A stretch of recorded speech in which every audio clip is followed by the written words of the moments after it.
শরীরে তিনটা জায়গা আছে, ভালো করে শুনেন। একজন স্ত্রীর শরীরে তিনটা জায়গা আছে।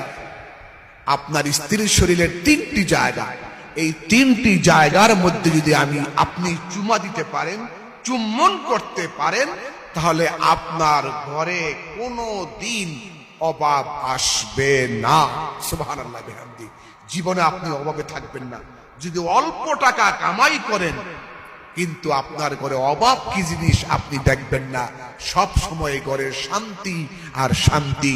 ছেলে কথা শুনবে, মেয়ে কথা শুনবে, স্বামী স্ত্রীর কথা শুনবে, স্ত্রী স্বামীর কথা শুনবে।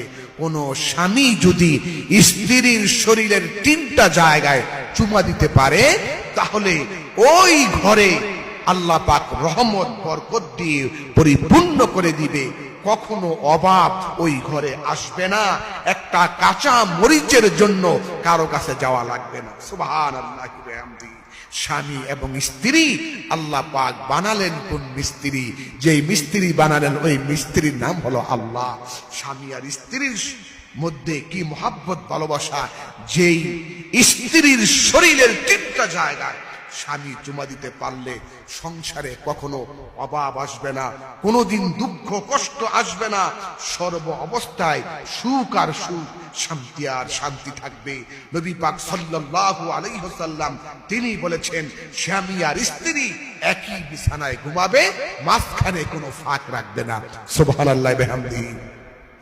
স্ত্রীর কোন জায়গায় চুমা দিতে পারলে এই ফজিলত আপনি পাবেন, আমি একটু পরে বলতেছি। স্বামী আর স্ত্রী একই বিছানায় ঘুমাবে। আজকে আমাদের সমাজে দেখা যায় স্বামী স্ত্রী একসাথে ঘুমায় না। একটা খাটের মধ্যে স্বামী আর স্ত্রী শুইছে। স্ত্রী খাটের দক্ষিণ সাইডে, স্বামী হলো উত্তর সাইডে। মাঝখান দিয়ে 2.5 হাত ফাঁক। কয় হাত ফাঁক? 2.5 হাত ফাঁক। এই যে যুবকেরা হাসতেছে, হাসলে কাজ হবে না। স্বামী আর স্ত্রী যারা বিয়ে করছেন এক বিছানায় ঘুমাবেন, এক বালিশে ঘুমাবেন, বালিশ দুইটা হবে না। আম্মা জানা আয়েশা রাদিয়াল্লাহু তাআলা আনহা বলেছেন, আমি এবং আমার রাসূল একই বিছানায় ঘুমাতাম, একটা বালিশের মধ্যে ঘুমাতাম। আমাদের ঘরে একটা বালিশ ছিল, একটা কম্বল ছিল, একটা বিছানা ছিল। আজকে বালিশের অভাব নাই, কম্বলের অভাব নাই, কিন্তু স্বামী আর স্ত্রীর মধ্যে কোনো মহাব্বত, প্রেম, ভালোবাসা নাই।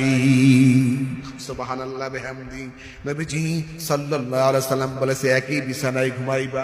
আর আমাদের দেশে স্বামী হলো ডান সাইডে আর স্ত্রী হলো বাম সাইডে, মাঝখান দিয়ে 2.5 হাত ফাঁক। এখন শয়তান আইসা স্বামীর কানের গোড়ায় মুখ লাগায় বলতেছে, এই বেটাই, তোর স্ত্রীটা তোর বউয়ের চাইতে, তোর স্ত্রীর চাইতে তোর